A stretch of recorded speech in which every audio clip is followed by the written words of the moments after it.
Happy Monday, and welcome to another episode of Cases That Should Have Gone to the Supreme Court of Canada, but didn't. Today we're talking about exclusion from juries.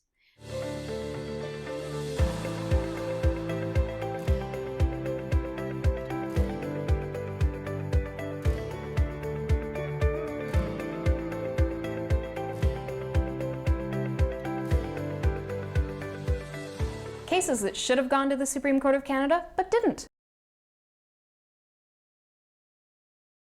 In the course of a serious second-degree murder trial, a jury notification went out to numerous people who were on the jury roll. This is essentially a list of people who are eligible to serve for jury duty, people who should be 18 years and older, and people who are permissibly allowed to serve on jury duty. Some people, like lawyers, for example, aren't permitted to serve on juries.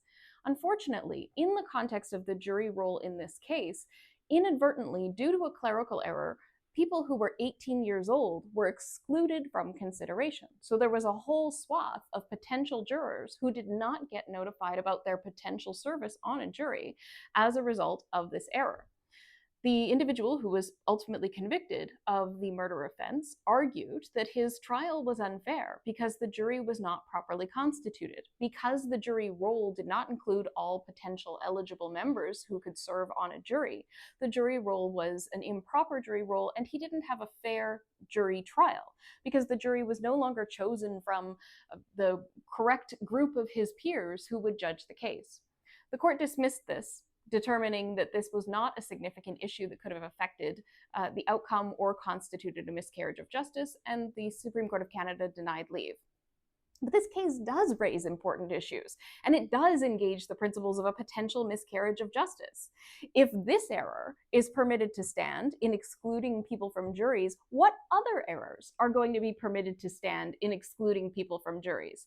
This is a whole range of people who could have participated in that jury, and maybe their views as younger people or their views as people who have just different takes on the world would have influence the outcome. Because jury deliberations are done in secret and no one can ever know why a jury arrived at its conclusion, juries can't talk about their reasoning process or anything like that, it will never be possible to know how this could have affected the deliberations in the deliberation room. No one can ever know how close the result potentially was, and whether a different voice from a younger generation might have changed the outcome.